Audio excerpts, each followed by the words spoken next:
seeing that and just matriculating through, I had amazing teachers, especially the Black teachers. And so in return, when I went into education, I said, oh, I need to give back because that's what I got. I have to be like those teachers. I have to be like my mom. I have to be like the women and the men in my family. And so when I'm teaching kids that look like me, then I'm being mentored by teachers that look like me in order to serve communities that look like me. It's essential.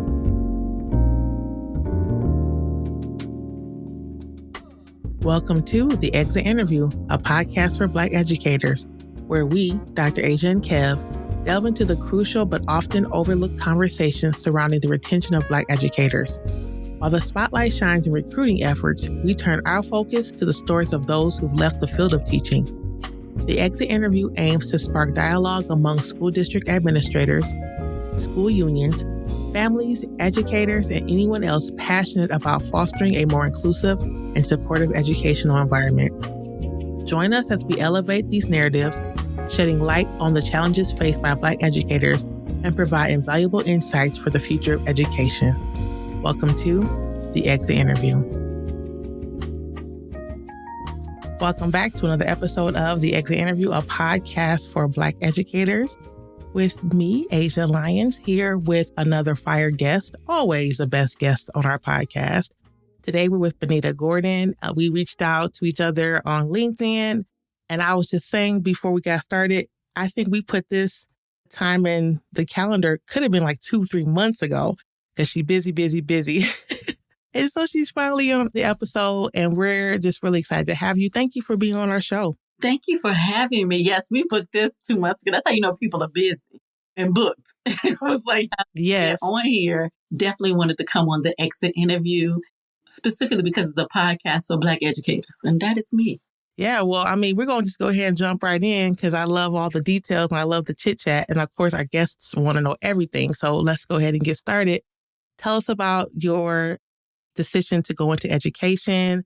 What was that like? What was your story like? Where did you teach or what did you do in education? We want to know all the things. Let me tell you something. I would love to say, hey, I grew up and I was teaching to my teddy bears. But that's not my story. I come from a lineage of educators, which mom was a first grade teacher. Shout out to Greensville County Public Schools in Virginia.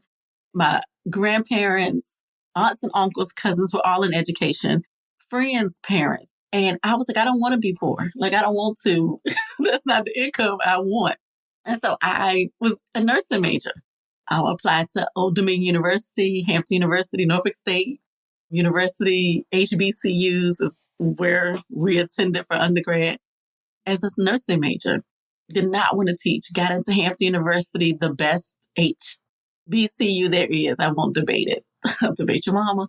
And right. debate her. And did pre-college, which is a summer program. Went back freshman year. Woke up one morning, first semester freshman year, and walked to the registrar's office. I don't even know if I had taken 2 weeks of classes. You know, you're not even in real nursing classes. You're like taking you're taking up freshman classes, and changed my major to early childhood education, elementary. Wait. You can't just leave us like, you got to back up a little bit. What happened in them 2 weeks? I know I've had folks. There's no other answer, but I woke up. It was like, I need to go to the registrars. I filled out my paperwork and was being obedient. Sometimes when you're young, you're obedient to the Lord. Mm-hmm. And called my mom and dad and was like, hey, just wanted to let you know I changed my major from nursing to elementary ed. Well, because I was going to do early childhood, and I was like, no, that's little. Let me do elementary ed because that's my mom, first grade, my godmother, my aunts, uncles, all were in elementary. And I said, I can do that. I love that. And the response from mom and dad was, thank God. Oh, wow. Okay. It makes sense, though. Family generations, yes. And literally, they both were like, Benita, we did not understand this nursing thing. Like, we don't know where it came from. My mom was like, you're a nurturer, yes. And so she was like, I'm glad you stopped fighting. And I didn't look back. Went on into my education department, into my English. I was an English ed major and loved every aspect of it. Every aspect of it. Wow. I love that. So I am a rarity. I did not do student teaching. Shout out to Hampton University for making me changed my major. So I ended up graduating with an English degree. They would not let me take these 2 classes concurrently. That's fine. That's okay. So I had to last minute go back and redo my senior graduation application to be English only. Thank you to my advisor who stayed up with me all night to get it done. And Oh, wow. graduated with an English degree. I went to take a couple of classes at Norfolk State. People think they're our rival, and they are. But we also take classes there because HBCUs support other HBCUs. And took this, how old I am. Wasn't even a praxis. It was the National Teachers Exam, the NTE. That's all right. We had to start somewhere. Yes, Listen. the NTE. Yes, with age comes wisdom. Yes. And then I was looking for a job because what happens is I didn't do student teaching. And so they kind of looked at me funny and they were like, well, and I said, I have an English degree, but here are my scores. I passed everything for the National Teachers Exam. And they were like, okay. And went to my little country area. I'm from Lawrenceville, Virginia, Brunswick County. And next door to us is Sussex County. And I went and I applied for a position. Got an interview. And it was so funny because I'm signing my letter of intent to work. And the superintendent walks by. He's passed now, but he was my best friend's dad's best friend. I went to Elizabeth City State together. So I knew him only by his nickname. And so he walked by and I was like, hey, Butch. And he was like, hey. He gave me a hug, spoke to him a little bit. He kept on walking. So now everybody in the office is like, who is this woman? And the secretary, she kept looking at me. She said, I know you. And I was like, no, I'm from Brunswick. I knew that these people knew me, but I wasn't going to let them know who I was yet. And signed my letter, got all my paperwork, all the things, W-2. I'm ready because I came ready to get a job. I have all my paperwork with me. My Social Security, I'm ready. When I walk out, I need to be signed on the dotted line. And this woman comes out of the back from HR, looks at me in my face. She said, oh, you're Brenda's daughter. And Mary Pete was my grandmother's nickname. She said, oh, you're Mary Pete's granddaughter. And the other lady was like, oh my God, I knew you. She gave it away for you. You coming from the back of this. I've been here like 3 hours holding it down. And everyone in the office started loving on me and hugging me. And long story short is my mother went to St. Paul's College at HBCU in Lawrenceville. That has since closed. But her first teaching job was in Sussex County. And they actually were assigning me the school where my mom first started teaching. Oh, wow. And I didn't say anything.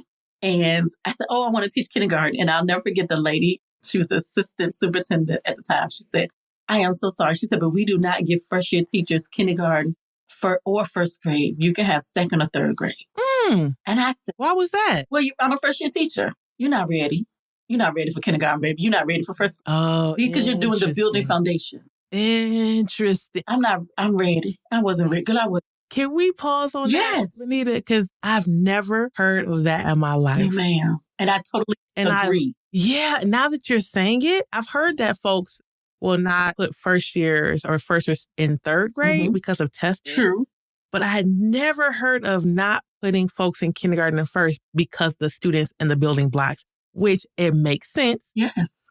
And I wonder, because we have such a shortage of educators now, if folks are as selective, like as picky with that, or how that still looks. But I love that they said that. That makes so much sense. Said it and hurt my little feelings, girl, because my mom up to first grade. But I was okay. And so back then, I tell people I started teaching in the 1900s. Testing didn't come until 2 years later for third grade. So I was able to teach third grade. I did not end up at the school where my mother taught because I was still living in Hampton, Virginia. And I was driving an hour to Sussex for work. And if they had put me in the school my mom taught in, it was on the other side of the county. And I was like, I will have to move back home. And that is enough for me. Yeah. So here I am, a first year teacher, broke, excited, elated that I'm teaching rural kids like I am. And the community came and wrapped their arms around me. So when I tell people that as a department chair or as a seasoned teacher, I buy extra stuff and put it in the teacher's lounge or pre-service week, I tell all of the new teachers, hey, there's a table in my room. Anything on the table is yours. Come get it. I love that. And then she's like, that's brand new stuff, girl. And it's some more I got in the closet. I'm going to pull it out because I'm not using it. And you don't need to spend $500 right now. Yes. Because my mom, my Aunt Jerry, my Aunt Karen, some of my mom's sorority sisters, some of the women who raised me, they came and donated and decorated my classroom. Because, we're in pre-service. Yeah. And I had no money. Yeah. And I'm that old where they paid you once a month, ma'am. So, oh, trust me. I left teaching in 2018 and they were still paying us on the 20th of every month. I was hurting. People don't talk to me about survival because the educators know about survival. Mm-hmm. And so that's how I started. And I started in 3rd grade and loved it. I'll never forget my first observation. I'm a good teacher. I'm good. Like, I know this. It's in me. It's in my heart. I've been realized, my mom said, you realize you kind of were teaching all your life, but you didn't think you were vacation Bible school, like just little pieces here and there. Mm-hmm. And I'll never forget my first observation. Oh, I wish I could remember that assistant superintendent's name right now. She was a Black woman. And that's important too, but I'm going to come back to that. And her 2 things she wanted me to work on was 1, speaking too fast. And she's like, and I know we understand each other because we were all from rural Virginia. She said, but slow it down a little bit. Because she said, you won't always teach. You'll become leadership. And you need to be able to present to anybody anywhere. And I said, yes, ma'am. And then she said, and you're not teaching gifted kids. You're teaching over their head. Break it down a little bit more. And I said, wow. And the women in that community and the women in that school let me observe them. And they came and taught me how to break it down. They taught me how to make it engaging. They taught me how to think outside the box. And then the special ed teachers in the building came and said, okay, so now we're going to give you some strategies to teach the students that are in your classroom who have an IEP. And that's the most important thing for me was I was in a school where they were like, we're not going to let you fail. We got you. And they circled around me and they made sure that I was great. And they corrected me in love. And that was important. The way that you describe this, your experience and we'll get into like the later years, Yes. But let's just say in this moment that you're describing is such a dream for so many teachers, right? To have folks coming in and decorating the room, folks coming in saying, I want to support you, and just feeling held where you're figuring it all out. Very welcoming space. And I love that. I think we've had quite a few folks who in their first couple of years of teaching have had that experience, but I do wish it was more. But we've had some folks on there. And I tell people, I taught in a school district here in Colorado for a long time. And my first school was Sunrise Elementary School in Cherry Creek Schools District. And I loved and still do love Sunrise Elementary for the exact same reason that you described the way you felt about your first school, and that folks were just so willing to support. And there was no gatekeeping. There was no old guard, right? Folks genuinely wanted to see the students succeed. Our school was very diverse in idea, racially, ethnically, and it was just a great place to be. And, I've been away from Sunrise. I left in 2012, but I just felt so grateful that was my first 6 years of teaching, was at a school that was so loving and so great. And I never would regret my time at Sunrise. So I'm so glad to hear that you've had that same experience at the school where you were. Thank you, Sussex County, Virginia. They have since closed the building because, it's time to progress. It was Annie B. Jackson Elementary School. I'll never forget because I could go down the street to the to the corner store and get some gizzards. Oh, Lord. Okay. Now. It was so country. Look, y'all. And every once in a while, I was like, I need some gizzards. And I would run down and get some gizzards and fries and come back to lunch. And you were speaking about diversity. I did not have that. So where I am from, you are Black American or you are white American. Even across the religious lines, it was not diverse at all. We may have had a couple of Jewish students, but you were either Christian, Protestant, Catholic, or you nothing. Like, it was okay. Like, it was okay. We didn't matter what you were, but those were the categories. And so it wasn't until I left, I stayed there 2 years, and then I went to Newport News, Virginia. The diversity did not change, but going from rural to inner city changed. Oh, sure. So I had to get some tough skin. Teaching in rural Virginia, you call a parent about a behavior. That parent will come during his or her lunchtime. That parent will, come to the school. The parent would take that child home for lunch, and we understood what that meant. They come back. So it was very much, oh, no. Like, we're not going to act out in school. No, this is what Miss Gordon said. This is what's happening. And I'm like, hey, and sometimes it'll be just like, hey, is everything okay? Because all of a sudden today is something different. They'll be like, oh, grandma is sick. And I'm like, oh, okay. Just little things like that. And so when I transitioned to inner city, there were some things I didn't know because I'm from rural Virginia. Even though I'm an adult, I was like, what? What's happening? Well, I had to Oh, totally different. Totally And different. Geography, there yeah. was another curveball. So once again, let me tell y'all something that's about mentoring. I had an amazing mentor, and my aunt also worked at that school. So I had two amazing, one official, well, she's officially been my mentor all my life, Aunt Karen. But then I also had a school district-wide mentor. We actually had to meet. We had like a little booklet that we were doing and going through. And that was essential because I was going from elementary, also transitioning to middle school. And so I went from 3rd grade to 7th grade. Ooh. So we want to know all about, this is a great debate about middle school. Yes. When I taught 6th grade, loved it, but I would never teach 7th. And I am the exact opposite. And folks know where they fit in, right? So yeah, we want to hear about that part. 6th graders need to be back in the elementary school. You're not ready. Don't come up here. You still talking. That's why I love them, because they're big 5th graders. Go back then. Stay over there. Mm-hmm. Give me my 7th graders. And when I tell people, let me tell you, the grade I love is 7th grade. They wide open, wild. Don't know left from right, day to night. Will cuss hormones, you, everything. Musty. Cuss you out and ask you for a pencil at the same time. And some chips. Okay. Want a hug, then don't want you to just back up off of me. Okay, whatever. Yes. And so all of my crazy comes with your crazy. We all in this class are crazy and learning. Yeah. And I loved 3rd grade, but when I got to middle school, I said, these are my people. I am home. Thank you. And it was my aunt. I went to what do you call it when they do the whole day for the district and they want the teachers to come and we have our resumes, we do these interviews on the spot. Oh, like a job fair. I went to the job fair. My aunt had said, and I was like 2 years of driving an hour. I'm tired. I was like, I can't do this. I was a newlywed. My husband was like, you need to, we finished with that. Find a job closer to home. Okay. Did this interview and I tell people the story. I said, I'm a Christian and I believe in the Lord guiding you and directing you. And when I say I was broke at this job fair, I had like $5 and some change and I got lunch.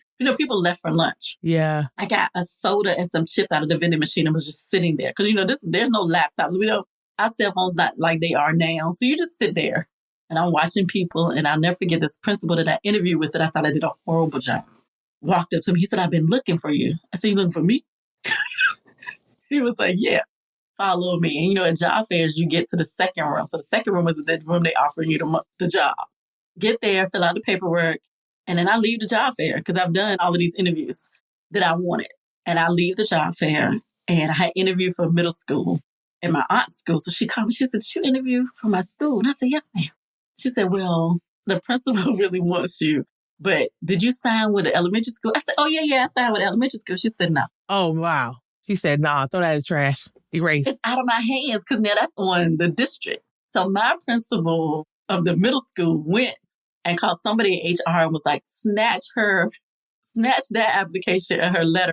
Oh, wow. And send it to me. Like, I'm going to offer her position here. So that was done all behind the scenes. I didn't find out about that till like 2 weeks later when the principal of elementary school called and was like, I don't know what happened, but it says you're going to such and such middle school. And I said, yeah. I said, I don't know what happened either, but that's the paperwork I got. You don't know what happened. Okay. I was like, I don't have to do with that. He was like, oh my God. But my principal had seniority in the district. So they went ahead and was like, here you go. And I was still friends with that elementary school teacher. Every year he'd be like, you ready to come? I'm like, no, I'm home. Yeah. I have made it to Kansas. So I'm good. But that's the most important thing about being the edge. When I look back, one, it was about teaching kids that look like me. That was important to me. I need you to see what I saw growing up in Lawrenceville. I had a majority of Black teachers. So when people say, oh, when did you get your first Black teacher? They're like, high school, kindergarten, Miss Marks, daycare, Miss Packer on the van. So I'm too old. They didn't have pre-K and Head Start, but we had our own community pre-K and Head Start. Yeah, exactly. Yeah. Right. Miss Jackson was my Head Start teacher. And I was like 4, 3. And so we knew how to read going into kindergarten. Like, we over here. We knew all of the things. Yes. And so seeing that and just matriculating through, I had amazing teachers, especially the Black teachers.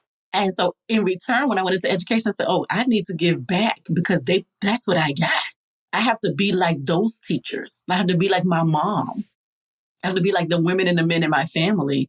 And so when I'm teaching kids that look like me, then I'm being mentored by teachers that look like me in order to serve communities that look like me. It's essential. Yeah. It's important. It's important for my students to see me with my hair braided and my hair permed and my hair locked and my hair natural and me having on makeup or no makeup or glasses. Like, it was important. And I'll never forget, I'm a Hampton University graduate. I was petite at the time. Black teachers back then, you had to dress up to come to work. I don't know, Jean Day, what was that? We don't know nothing about that. Mm-hmm. Jean Day is teacher planning day when the kids don't come. But we dressed up to come to work. So my students always saw me in heels, and I put my flip-flops on in the classroom to teach, and then I put my heels on to take them to lunch. And I had long nails, and now I'm looking at these third graders, I'm looking at my seventh graders, and now my girls are getting their nails done. What? And the one mom, she's like, my daughter wants to get her nails done like you. I said, well, these are actually my nails, I just have an overlay. She's like, she's never wanted to be anything girly. She's like, but no, Miss Gordon says, you need to put lotion on your face, and why are your lips chapped? You need to drink more water. And I'm just saying this in class. Like, that's not. Why are you coming for these ashy kids? Because you're not going to be ashy. I'm dark skinned. Amen. You should have lotion everywhere. And I set up a station for them. Here's lotion. I'll have the fragrant and the non-fragrant, because my boys were like, we don't want to smell. I got you. If you need a deodorant, I had little deodorants. I had like a whole little kit. If you need sanitary napkins, there's some. You just grab what you need because you need it. And we don't have time to argue. We don't have time to go to the nurse across the school building. Let's go. Here go bobby pins. I love that. Oh, I love what that. You need, because that is my kindergarten teacher, Miss Wynn. I'll never forget. Miss Wynn redid my hair because our mom was out of town at UVA in grad school. And our dad was doing the best he could because my daddy is the daddy. He's one of the best dads ever. And my sister was a little older, so she was already doing her own hair. And my mom had already told my kindergarten teacher, I'm going to be out of town. You may have to redo Benita's hair. She's going to let you know when she get here. And I walked in and I said, Miss Williams, my daddy did the best he could. She said, okay. She said, your mama had already told me. So this is the community I grew up in. Yeah. And Miss Williams sat there and redid my ponytails. I can function. I love that. I was like, I can't be looking crazy. Like, what is, I can't read like this.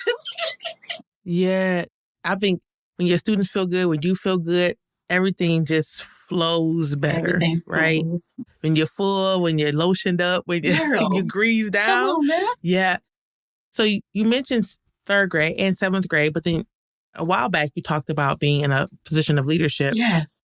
So tell us a little bit about that too. So I got to, Lord, I think I was in my second or third year. So my fifth year altogether. I'm going into my sixth year. I was still teaching middle school in Newport News and became a team lead. I was like, I don't know what I'm doing. Mm-hmm. So I was like, let me figure out. So I grew up understanding Robert's rules because I'm a church girl. So I was like, okay. And was I in a sorority? I was in a sorority by then, so I also knew Robert's rules. And so I decided to run my team meetings using Robert's rules, but also start on time to end on time. And if the agenda is over, then the meeting is over. But we're not going to meet without an agenda. And if there's no reason for us to meet, then we don't meet. That's it. Yeah, makes sense. Listen up, folks in the audience. Did you hear that? Just send the email. It's just canceled for today. Like, hey, or I would do these things called huddles. We would meet at the end of the hall for 5 minutes in a circle and say, hey, everybody read your emails? We have such and such coming down the pipe. There's a date on the email. Any problems with a parent or issue or concerns, send me an email. If you're tired of talking to them, I will go talk to them. And thank you. In Jesus' name, amen. Look, teachers and preachers are the worst audiences. We know this. And if you have me in a PD or you have me in a meeting that could have been an email, or you have me in a PD, somebody talk about something that has nothing to do with the children in my classroom right now, I am mad.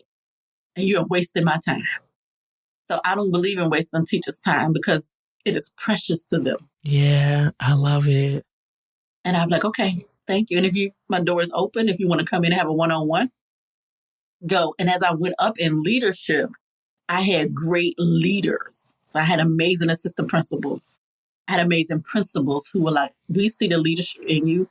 We're going to give you the leadership role, but we're also going to help you in that leadership role. So you and I are going to meet, and then you go forth and be a leader. And then I'm going to watch you from back here.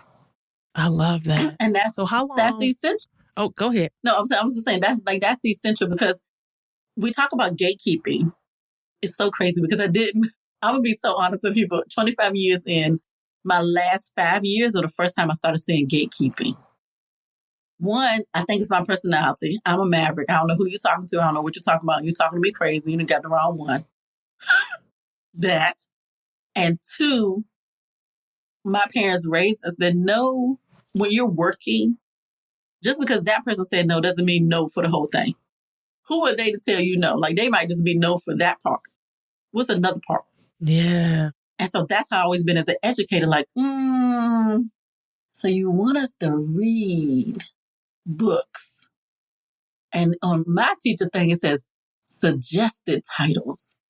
But all of these titles don't have any minority characters in it. So I got to find something else because we can't relate. 25 years is a long time. And that's, first of all, that's fantastic. Thank you. And I don't think we've had a person who's taught over 15 years on our podcast. I don't want to say for a fact. And so I've just learned recently that we're now calling master teachers around 5 years. And that's typically when people leave teaching is 5 years. I really struggled to understand that because back to Sunrise Elementary, all the folks who supported me had been in there 15, 20 by the time I got there. And when I left to go teach middle, they were still there. So this idea of, 5 years, 6 years is obvious. It's more common now than it would have been in, like you said, the 90s or the early 2000s. So you're not in the traditional sense in teaching anymore. How did you know it was time for you to shift from being in a public school sector in a way of this traditional education space into doing something new? I think it was little. I was telling somebody, said it's like, what's the two kids that are in the forest and they go to the witch's house and they leave the breadcrumbs? Oh, Hansel and Gretel. It was like a Hansel and Gretel. Like the Lord was leaving me little breadcrumbs. It's like, hey, go speak at this place. Hey, start this podcast. Hey, start this business. Hey, become fluent in understanding classroom management. Hey, start training teachers. So it was like little breadcrumbs, little pieces of leadership I was getting here, little fellowships I was doing.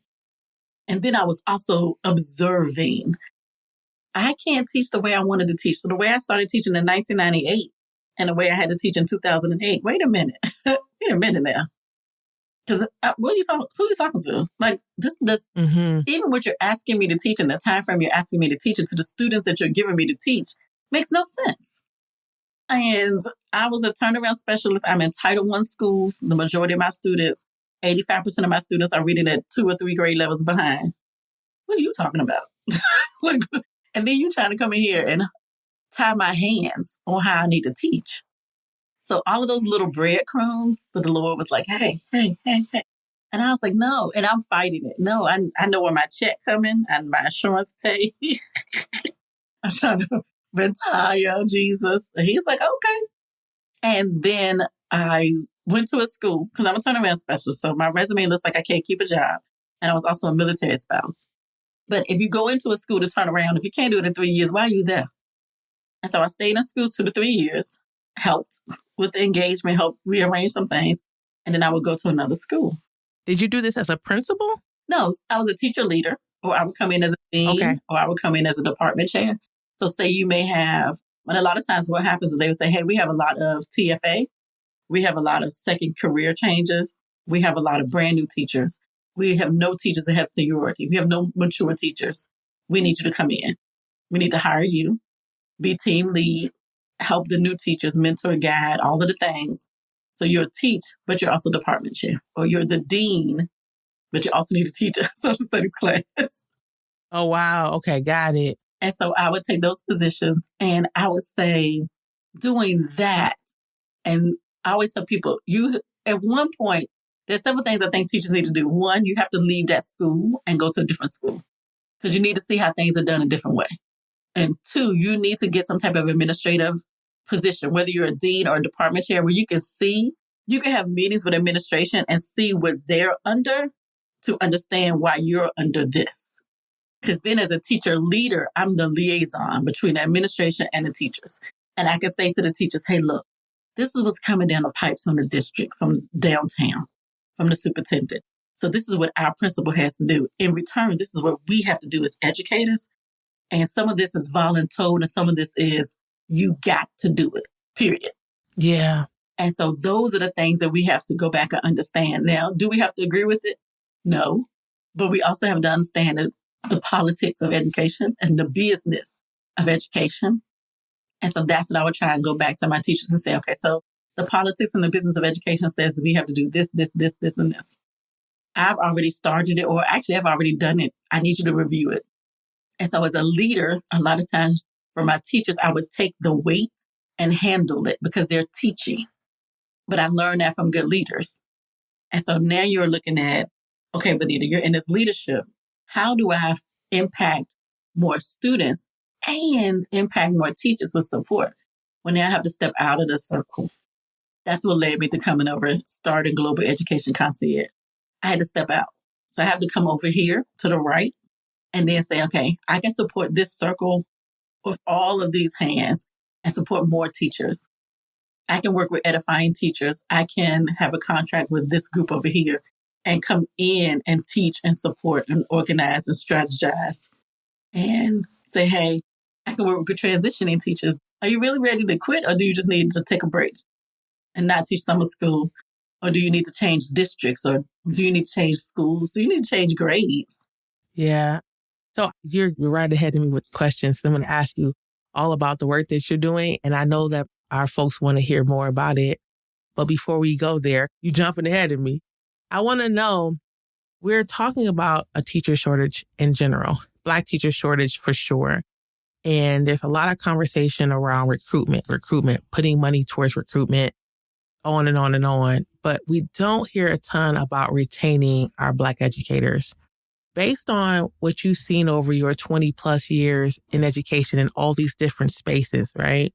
What do you feel are some strategies that school districts, unions, school principals, families, community can do to keep Black educators, not necessarily in the classroom only, but keep them supporting youth and supporting other teachers in school districts? Well, first of all, you have to acknowledge that we're here. Hey, hello. Your Black educators are here. And we are not the same. We are not the same. We do not subscribe to the same thing. We don't always believe in the same thing, but we are present. And that's the one thing that we do have in common. When we show up, we are there. But then how are you treating us when we show up? Because I don't have to deal with your microaggressions in my job. I deal with that in my regular life. When I go to the grocery store, when I go shopping. So let's look at the biases that you have in the workplace. I am not a disciplinarian. All Black females and males are not automatically disciplinarians. I just happen to be one. But everybody doesn't want the rough kids. There are teachers who are amazing Black educators, who are amazing gifted instructors, who are amazing vocational instructors, who are amazing deans, who are teachers who don't want to lead. They have no desire to be in administration whatsoever. There are some who come in who that is their desire. It is our job to see that and focus on that and nurture that. It is our job as society to respect that, to respect the title of teacher. So we have people leaving for a plethora of reasons, but one of the reasons I see is the microaggressions at work. You keep giving me the students who are struggling and as if that's a compliment. I'm going to say it like that. And I cannot support my family. I can't support my family in this position, in this title, with this job. I have to go somewhere I can support my family. I'm pouring into other people's children. And yes, I'm in a service industry, but I can't feed my kids in my own house. And let alone being a Black male, I have a family. It is understood for me to be the provider. And not the sole provider, but sometimes you are the sole provider, whether you're male or female. I need to feed these children. These kids need shoes and pencils. These kids have to go to camp. My kids, my family. And then if for some reason in education, we forget that educators are humans.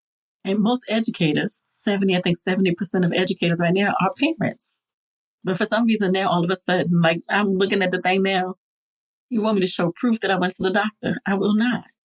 Or if I'm staying home with my kid, now you need proof from the doctor that my kid was sick. Well, when you're speaking to the Black community, my kid is sick does not always equate going to the doctor. That part. It equates home remedies. That part. Yeah. It equates tea and herbs and collard green juice and, all of these things that we do. And ginger ale. And saltine crackers because that cures everything. And chicken noodle soup. Like, these are things that it doesn't equate. Financially, I can't get to the doctor. That's a co-payment. And so when we go back and pull the lens back, teachers are leaving for a plethora of reasons, but let's talk about it. Because when I speak to teachers that are ready to leave, it's the microaggressions from the adults. It's the safety. It's the safety. So you're scared in your building? Okay, what are you talking about? It is the financial responsibility. So how do we stop that? Fix those things. Fix it. I don't want to hear it. Like, don't talk to me. Fix those things. How are you having someone with a degree from a 4-year institution plus credits, a master's plus credits, a PhD plus credits, and you're excited that you just got the minimum wage for a teacher up to $45,000 in 2024? You want us to be excited? Woo! No. Mm-hmm. You better go sit down. Out of my face. All the way out of my face. Go sit down. I'm in Miami. In Miami, the average first-year teacher makes $48,000. In Miami, in a decent area to get an apartment, is $2,200 a month. Mm-hmm. What are you talking about? Yeah. And when I say decent, I mean as a single, because I can only speak from my experience, as a single Black female, I don't feel scared to live here.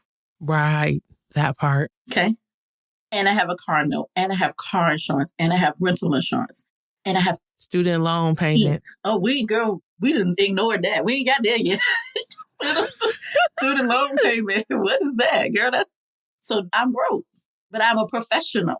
If I have a degree and I get consistent, continuing education, I am a professional, but I'm living paycheck to paycheck. So now I'm running Uber. I'm doing after school. I'm doing dance. I'm doing cheer. I'm doing Saturday school. I'm doing summer school. I started my own business. I'm making t-shirts. I'm making cakes. I'm catering. What y'all talking about? Lashes, hair, all of the everything. Car, maintenance, tutoring. Yeah. I'm tutoring at the school, and then I'm tutoring my own tutoring business on the weekend. I'm a musician. I'm playing at all the churches. I'm playing in the clubs. I'm working at the club. I'm a bartender. I have some friends that were bartenders in DC. Bouncers. And then if you have a family, you don't see them. You don't see them because you're trying to provide for them. And then you flip it. We have parents who are aggressive and aggressors, and we don't protect our teachers. What you're not going to do is come up here messing with my teachers. That's what you're not going to do. But I was in school districts and I was in schools that did not allow that. We believed in the village mentality. How can we work together? The first time I talked to you is not the first time your child acts up. We believed in touch points before you got there. So now we're in a village mentality. But teachers are going to continue to leave. It doesn't matter what color they are. You can go on Facebook and Instagram and Twitter right now and LinkedIn. Teachers are leaving in mass droves. There are 3 things we need to look at. If you are a school leader, you need to look at your school culture and climate. Let's talk about that. Anytime we have 20 teachers leaving a school building, something is wrong. And they're not retiring. 3 retired. You're talking about a transfer portal for MBA or NCAA. You got a transfer portal for teachers. Everybody's leaving the school, but nobody's looking at the leadership. We have a problem, Houston. And so teachers are going to continue to leave until you start respecting them as professional educators. And until we change the systemic sexism and the systemic racism in there that's built in. And so we are having a problem, but we told them that the problem was happening. Nursing and teachers were declining. Universities and colleges, they're closing their school education because if kids are not coming in, kids hated school. They're not going to turn around and be a teacher. And you treated all of the Black male students horribly. And they come, so we're all the Black male educators. They doctors and lawyers and technicians and truck drivers because why would I come back to where you marginalized me? Yeah, that part. And so walking back into a space of trauma. Right. And so what do? We help heal the trauma. We change how we do. We address the biases. We teach the children where they are to get them where they need to be. and we allow teachers to teach, get rid of the microaggression. I have met some great teachers that have been teaching for 5 years, and they are amazing. If they want to go into leadership, they should. If they want to stay in the classroom, they should. But don't tell me because every teacher that's been there 5 years is a guru. They're not. On the flip, every teacher that's been there 30 years, they still not good. You just here. You just here. Thank you for being present. You're not helping or harming the kids, so we appreciate you. And so we have sitting there doing harm by being neutral. Being neutral. Scores been neutral, and nothing is progressing. And so to keep Black teachers in the classroom, they have to feel needed, accepted, and we have to pay people. And I don't care what color you are. Pay people.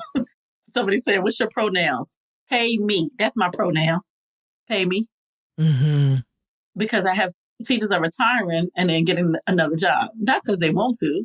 They're coming back to the classroom because then they can do drop. They can get more money because they didn't have enough to retire. They retired but didn't have enough and came back. So I'm sorry that was long-winded. Oh, no, you're totally fine. You're totally fine. So when we get back, I want you to definitely tell us about all the things that you're up to.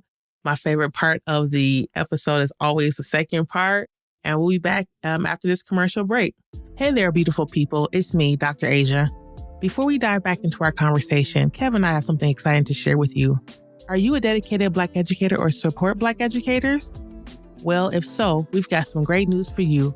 We're thrilled to introduce the latest addition to our podcast community, the Black Educator Be Well newsletter. It's a space dedicated to all things Black educator healing, wellness, and more.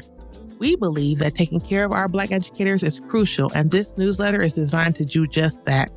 Picture this: exclusive insights into self-care practices tailored for Black educators, inspiring stories from fellow teachers who've overcome challenges, and tips for creating a positive and supportive environment at work and at home. Subscribers will get early access to our upcoming podcast episodes, special interviews with guests, and even some surprise giveaways. How do you become a part of this amazing community? It's easy. Go to exitinterviewpodcast.com or check out the link in this episode's show notes. Now let's get back to the conversation.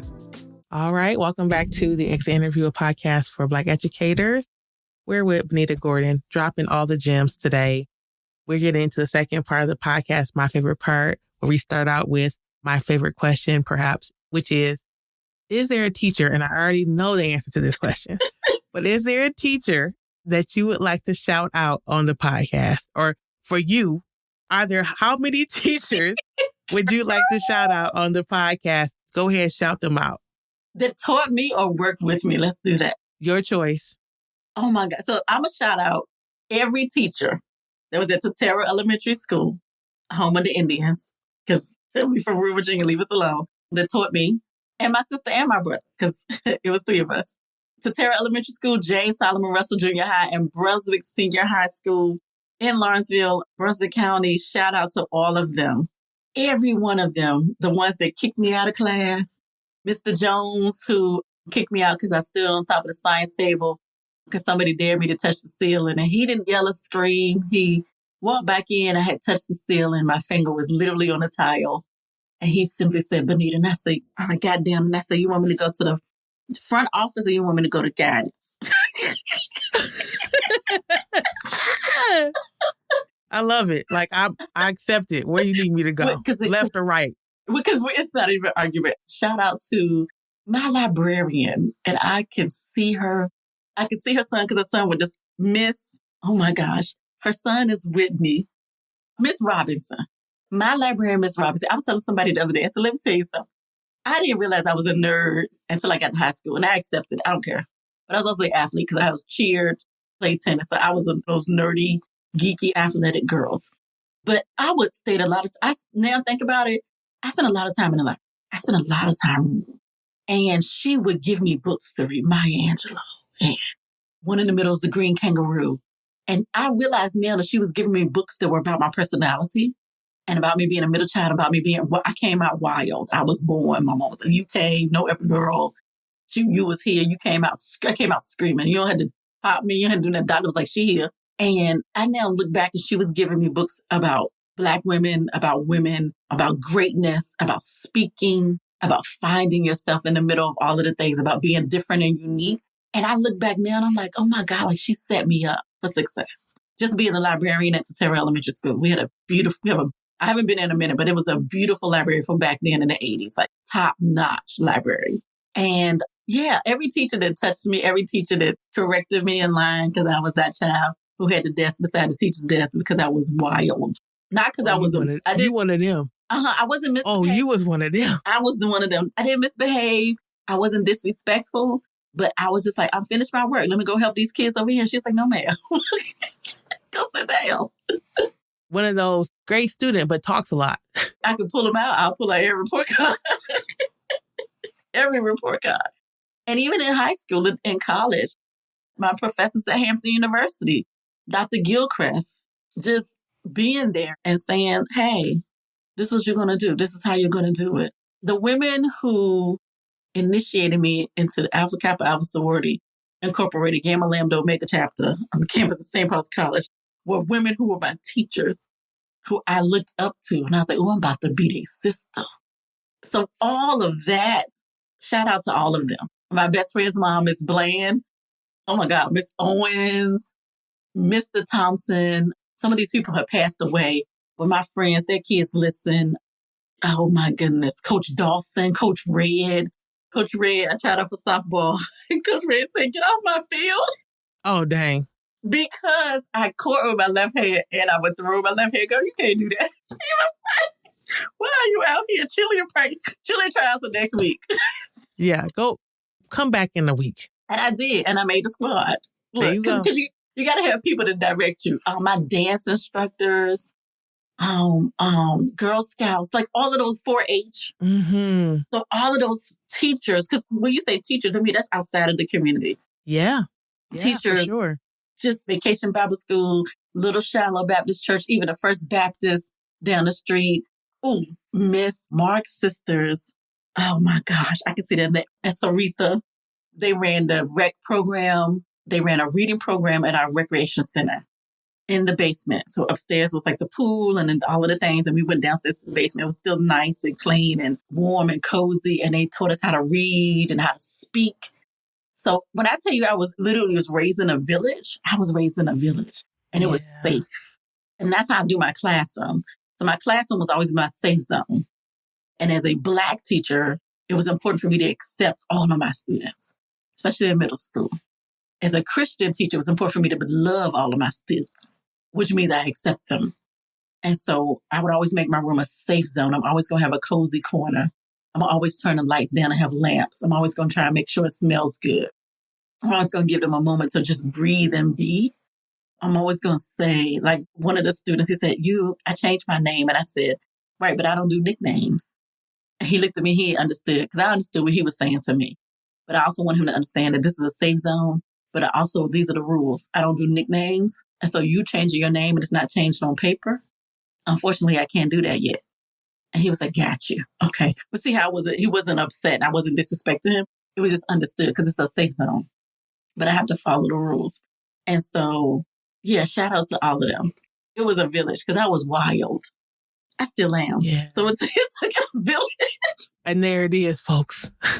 And if y'all know me, y'all know, like, I was wild. Like, I had that mom that was like, yeah, so life and death is in the power of your tongue. I'm going to need you to watch what you're saying to folks because you'll say something and cut them and I'll walk away. Because I'm like, dude, you needed to hear that.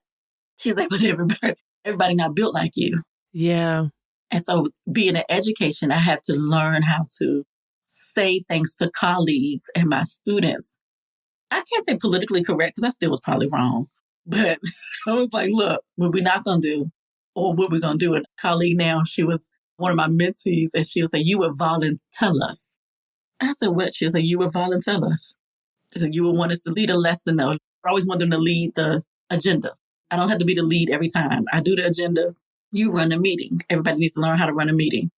And she was like, you would start out with a story. And then the next thing you know, you got us presenting at the conference next week. Yeah, because that you need to present. You're good at this. You know how to do this, especially with something about curriculum or data. No, we need to go out into the world and show the people we know what we're talking about. So yeah, shout out to all of you. And then I'm going to shout out my principals and assistant principals who I was under your leadership because I know who I am. I know it was rough to lead and to follow. but you hung in there with me and I appreciate it. I love that. Okay. So now we get into the part. You've hinted about this. You got a podcast, a business, all the things. Tell us, what are you up to these days? I really need a nap.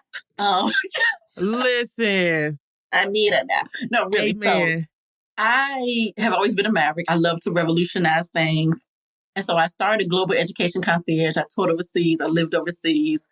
Education is different in different countries and different cultures. So I wanted to understand what we were doing wrong in America. What do we need to fix? Bring in what other countries are doing. And so I started the Education Concierge.